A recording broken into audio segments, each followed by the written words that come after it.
Hello students, तो एक बार फिर से स्वागत है आपका हमारे चैनल पे। तो ये दिनचर्या लेक्चर सीरीज़ का 4th पार्ट होने वाला है। तो अगर अब तक आपने हमारा 1st, 2nd और 3rd पार्ट नहीं देखा है देन प्लीज़ डिस्क्रिप्शन बॉक्स में चेकआउट करें।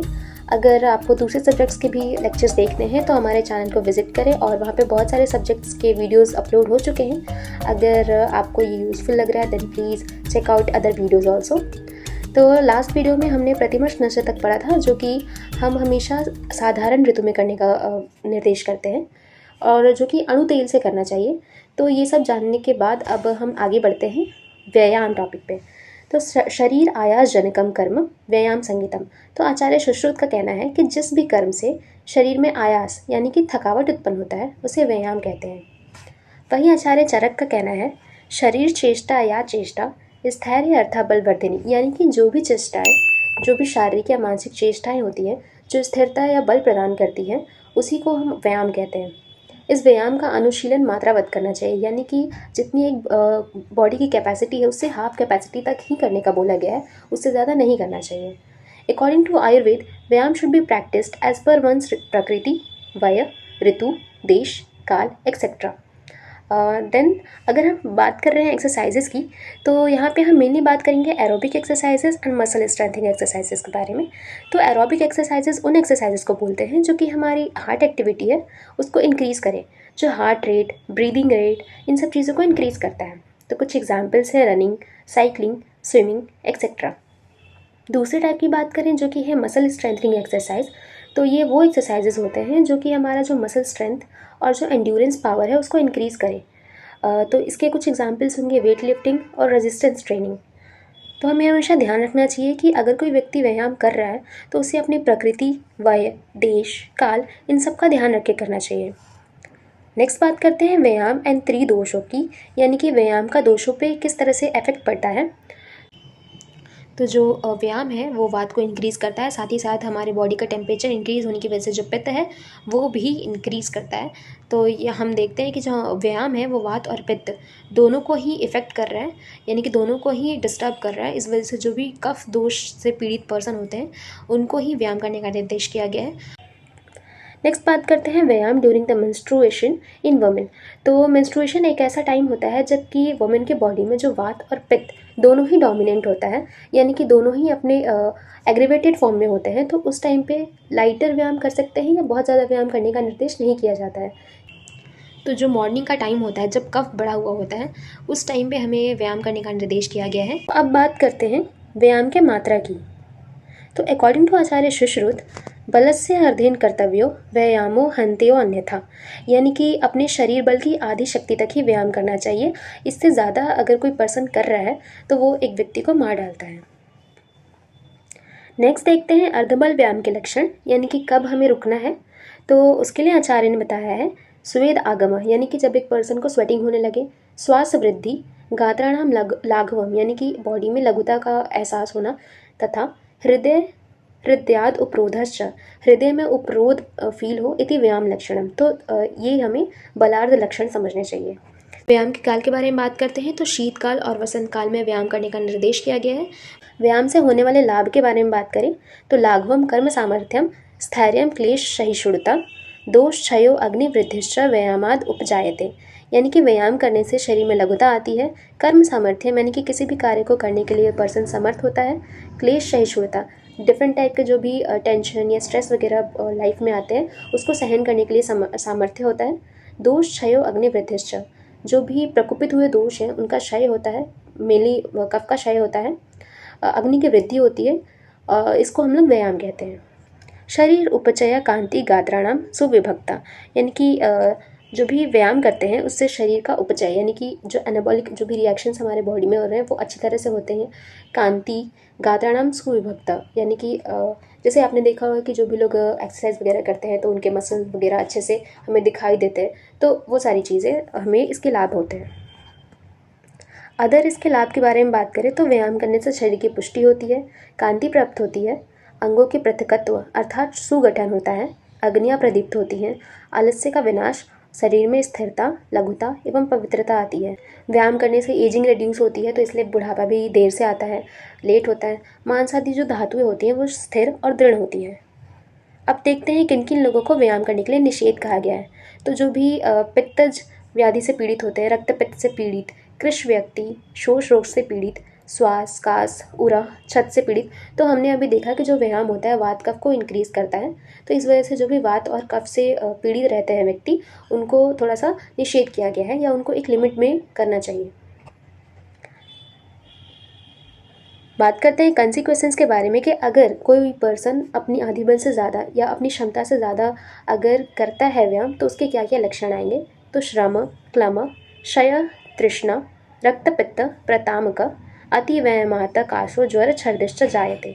यानी कि श्रम, क्लम ये सारी चीज़ें हो सकती हैं। शरीर में धातु का क्षय हो सकता है, तृष्णा यानी बहुत ज़्यादा प्यास लग सकती है, रक्तपित्त रोग हो सकता है, प्रतामक अति व्यायाम करने से कास, ज्वर, छर्दी ये सारी चीज़ें हो सकती हैं। According to Ayurveda, bad effects of ati vyayam like a tiredness, exhaustion, depletion of body tissues, excessive thirst, bleeding disorders, etc. Next बात करते हैं उद्वर्तन, उत्सादन एवं उद्घर्षण की। तो अस्नेह औषध चूर्ण आदि भी घर्षणम इति उद्वर्तनम। तो आचार्य सुश्रुत का कहना है कि जो भी बिना स्नेह के अगर औषध चूर्ण से हम लोग शरीर को रगड़ते हैं तो उसको उद्वर्तन कहते हैं। वह स्नेह कलकीन उद्घर्षणम उद्वर्तनम इति उत्सादनम। तो वही अगर हम लोग उसको सह स्नेह करते हैं यानी कि उसमें किसी तरह का स्नेह मिला देते हैं, ऑयल, तैल, घृत, वसा, मज्जक, कोई भी अगर चीज़ हम लोग मिलाते हैं तो उसको हम लोग उत्सादन कहते हैं। बात करते हैं उद्घर्षण की। तो आचार्य चरक ने डिफरेंट टाइप के जो भी चूर्ण होते हैं उसको बॉडी पर रब करने को उद्घर्षण कहा है, वो भी स्नेह ही बताया है। नेक्स्ट बात करते हैं इसके लाभ के बारे में। तो उद्वर्तनम वातहरम कफ मेदो विलायनम। यानी कि जो उद्वर्तन होता है वो वात को हरता है, साथ ही साथ ये कफ और मेद को भी डिक्रीज करता है, यानी कि शामक होता है। उद्वर्तन जो है वो वातनाशक होता है तथा कफ और मेद का विलायन करने वाला होता है, अंगों को स्थिरता प्रदान करता है तथा त्वचा में प्रसाधन करने के लिए ये श्रेष्ठ बताया गया है। उद्वर्तन जो है हमें हमेशा अभ्यंग के बात करने के लिए बोला गया है, और जो उद्वर्तन होता है और उत्सादन ये दोनों ही हमारे शिराओं के जो मुख होते हैं यानी जो श्रोतस होते हैं उनको खोलने का काम करता है। तो यहाँ उत्सादन करने से लाभ बताया जा रहा है कि जो उत्सादन होता है वो शरीर को प्रहर्ष, सौभाग्य, सुचिता तथा लघुता करता है और जो शरीर होता है वो सुंदर बनाता है। उद्घर्षण की बात करें जो कि अस्नेह रबिंग है केवल, तो वो कंडू, कोट और वातरोगों का विनाश करता है। नेक्स्ट बात करते हैं चक्रमण या वॉकिंग की। तो चक्रमण यानी कि पैदल चलना होता है। तो जिन व्यक्तियों को व्यायाम का निषेध किया जाता है उन्हें चक्रमण करना चाहिए। चक्रमण करने के कुछ लाभ बताए गए हैं। जितना पैदल चलने अथवा चक्रमण करने से बहुत अधिक कष्ट ना हो उतना ही चलना चाहिए, और अपनी आयु, बल, मेधा एवं अग्नि की वृद्धि होती है, इंद्रियों का प्रबोधन होता है। नेक्स्ट बात करते हैं स्नान के बारे में और इसके टाइप्स के बारे में। स्नान को बेस्ट स्ट्रेंथ प्रमोटर्स कहा गया है। स्नानम स्थैर्यकरणम, जो स्नान है उससे श्रमहर भी कहा गया है। बात करते हैं कि स्नान हम किसको बोलेंगे। तो 9 छिद्रों वाले अत्यंत मलिन शरीर से दिन रात जो भी मल निकल रहा है उससे जो उसको जो शरीर की शुद्धि होती है, जिस प्रक्रिया के द्वारा ये शरीर की हम शुद्धि कर रहे हैं उसको हम लोग स्नान कहते हैं। स्नान के टाइप्स के बारे में बात करें तो यहाँ 7 टाइप के स्नान बताए गए हैं, जो कि है मंत्र स्नान, भौम स्नान, अग्नि स्नान, वायव्य स्नान, दिव्य स्नान, वारुण स्नान और मानस स्नान। जिसमें से जो वारुण स्नान यानी कि हम वाटर से जो बात लेते हैं उसको बेस्ट बताया गया है। अब अगर हम उसमें भी बात करें कि कौन सा वाटर बेस्ट होता है, तो गंगा जी का जो जल है वो श्रेष्ठ माना गया है। स्नानार्थ जल की उष्णता एवं शैत्यता। तो हम जो भी ऊर्ध्व चतुर्गत है यानी कि हमारा जो हेड रीजन है उसको हमेशा ठंडे पानी से स्नान करने का निर्देश किया गया है, और जो लोअर रीजन है वहाँ पे हम हॉट वाटर का यूज़ कर सकते हैं। अगर हम अपने ऊपर वाले रीजन में यानी कि हेड वाले रीजन में गर्म पानी का यूज़ करते हैं तो वो हमारे नेत्रों के लिए अच्छा नहीं होता तथा वो हानिकारक होता है। स्नान करते वक्त हमें ऋतु का भी ध्यान रखना चाहिए कि यदि जो मौसम या ऋतु जो है बहुत ठंडा है तो उस समय हमें ठंडे पानी से बहुत ज़्यादा स्नान नहीं करना चाहिए, क्योंकि अगर हम लोग ऐसा करते हैं तो वात और कफ ये दोनों ही कुपित होंगे। लेकिन अगर वही गर्मी का मौसम है तो उस वक्त हमें बहुत ज़्यादा गर्म पानी से नहीं नहाना चाहिए, क्योंकि उससे पित्त और रक्त जो कि दोनों ही उष्ण है वो कुपित होता है। इसलिए हमें इस चीज़ का ध्यान रखना चाहिए और विचार करना चाहिए। पवित्रम वृश्यम आयुष्यम श्रम स्वेद मलापहम शरीर बल संधानम स्नानम ओजस करम परम। तो शरीर से लाभ के तो स्नान के लाभ के बारे में बताया है कि स्नान करने से शरीर में पवित्रता आती है, वृषता एवं आयुष्य की वृद्धि होती है। स्नान जो है वो थकावट को दूर करता है, साथ ही साथ जो हमारे शरीर में मल प्रेजेंट होते हैं उसको भी निकालता है। जो शरीर है उसके बल तथा ओज की वृद्धि करता है। तो किन किन लोगों को स्नान के लिए निषेध किया गया है, यानी कि किन को नहीं करना चाहिए, तो उसके लिए कुछ रोग बताए हैं, जो कि है अतिसार, ज्वर, कर्णशूल, वात व्याधि में, आदमान, अरुचि, अजीर्ण रोगों के लिए भोजन करने के बाद स्नान नहीं करना चाहिए। फिजियोलॉजिकल इफेक्ट ऑफ स्नान ऑन बॉडी एंड माइंड। तो अगर हम मॉडर्न एस्पेक्ट में बात करें तो ये हमारे पैरासिम्पैथेटिक नर्वस सिस्टम जो है उसको एक्टिवेट करता है, जिसकी वजह से जो हमारी बॉडी है वो रिलैक्स फील होती है। जो स्नान है वो हमारे सर्काडियन रिदम को भी रेगुलेट करता है, जिसकी वजह से हम जब स्नान करते हैं तो हमें एक अच्छी नींद आती है, एक डीप स्लीप में हम चले जाते हैं। इसके बाद बात करते हैं अनुलेपन के बारे में। तो सुगंधित द्रव्यों के कल का शरीर पर लेप करना अनुलेपन कहलाता है। आचार्य सुश्रुत के अकॉर्डिंग अनुलेपन सौभाग्य प्रदान करता है, बल, वर्ण, ओज तथा परस्पर प्रेम को बढ़ाता है। स्वेद, दुर्गंध, विवर्णता एवं थकान का विनाश करता है। बिना स्नान के अनुलेपन नहीं करना चाहिए, अर्थात जिनके लिए स्नान निषिद्ध है उनके लिए अनुलेपन भी निषिद्ध है, यानी कि जो स्नान नहीं कर सकते वो अनुलेपन भी नहीं कर सकते। अनुलेपन is the application of medicated oils और the paste on the body. तो इसके कुछ बेनिफिट्स बताए गए हैं कि जो अनुलेपन होता है ये हमारे भ्राजक पित्त को बैलेंस करता है, जिसकी वजह से जो हमारा कलर कॉम्प्लेक्शन है, ब्यूटी, वो सभी इम्प्रूव होते हैं और सही मतलब कांतिमान होते हैं, प्रभावान होते हैं। अनुलेपन जो होता है हमारी बॉडी को मॉइस्चराइज रखता है, जिसकी वजह से जो हमारी बॉडी है वो सॉफ्ट फील करती है। अनुलेपन स्ट्रेस को कम करता है, पेन कम करता है, इन्फ्लेमेशन अगर हो रखा है तो उसको कम करता है।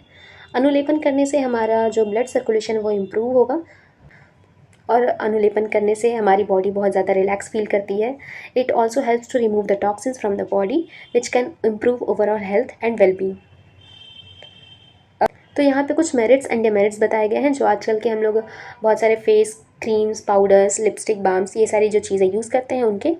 तो जैसे कि अगर हम बात करें इसके मेरिट्स की, तो ऑब्वियसली हम अगर कोई भी चीज़ अप्लाई कर रहे हैं तो उसके कुछ बेनिफिट्स और डिसएडवांटेजेस दोनों ही होंगे। तो आप उसमें कुछ कुछ पॉइंट्स लिख सकते हैं। जैसे कि अगर हम फेस पैक के बारे में बात करें तो फेस पैक जो होता है हमारे स्किन को नरिश करता है, रिजुविनेट करता है और जो भी डेड स्किन सेल्स हैं उसको बाहर निकालने में मदद करता है, जिसकी वजह से हमारा जो ब्लड सर्कुलेशन है वो इंक्रीज़ हो जाता है, यानी कि इम्प्रूव हो जाता है। वहीं इसका डिमेरिट्स के बारे में बात करें तो उसमें जो हार्श केमिकल्स प्रेजेंट होते हैं वो हमारे स्किन के लिए बहुत इरिटेट कर सकते हैं और एलर्जिक रिएक्शंस भी कॉज हो सकते हैं। तो इसी तरह से बाकी सारी जो चीज़ें हैं जैसे कि फेस पाउडर, लोशंस, बाम्स, ये सारी चीज़ें भी हम लिख सकते हैं। तो आगे बढ़ते हैं हम वस्त्र धारण पे। वस्त्र धारण के बारे में बताया गया है कि हमें फटा, पुराना, गंदा, अत्यंत लाल और दूसरों के द्वारा धारण किए हुए वस्त्र धारण नहीं करना चाहिए, क्योंकि ऐसा करने से हमें बहुत सारे कम्युनिकेबल जो डिजीज़ हैं उसके होने के चांसेस बढ़ जाते हैं। तो वस्त्र धारण करने के से जो लाभ होते हैं उसमें कुछ बताया गया है कि काम्यम, यश, आयुष्य एवं आनंद की प्राप्ति होती है तथा दरिद्रता का विनाश होता है। आगे बढ़ते हैं मध्याह्नचर्या में। तो मध्याह्नचर्या में बताया गया है कि जो भी कथाएं होती थी जिसमें धर्म के बारे में बात किया जाता था, जो भी पहले के हमारे हिस्टोरिकल जो भी मूवमेंट्स, हिस्टोरिकल पर्सन्स वगैरह हैं, तो उनके बारे में हमें जानना चाहिए और मध्य का जो भाग होता है उसे हमें अपने परिजनों के साथ व्यतीत करना चाहिए। तो अब तक हमने जो भी पढ़ा इसका ये एक छोटा सा समरी चार्ट है, तो आप एक बार रीड कर सकते हैं। जैसे कि सबसे पहले तो हम ब्रह्म मुहूर्त में उठेंगे, उसके बाद ऊषा जलपान करते हैं जिससे हमारा जो त्वचा है वो स्वस्थ रहेगा, कांतिमान होगा। मुख प्रक्षालन करते हैं, फिर दंत धावन करेंगे। दंत धावन करने के बाद आँखों के लिए हम अंजन करेंगे। नस्य, गंडूश, कवल, तांबुल सेवन, ये सारी चीज़ें हम ऊर्ध्वजत्तुगत्य जो भी रोग होते हैं उसके लिए करते हैं। फिर अभ्यंग करेंगे जो कि वात को कम करता है और कफ को इंक्रीज़ करता है। उसके बाद हम उद्वर्तन और उत्सादन करेंगे जो कि कफ को कम करता है। जो व्यायाम है वो भी कफ को कम करने का काम करता है। फिर स्नान करते हैं।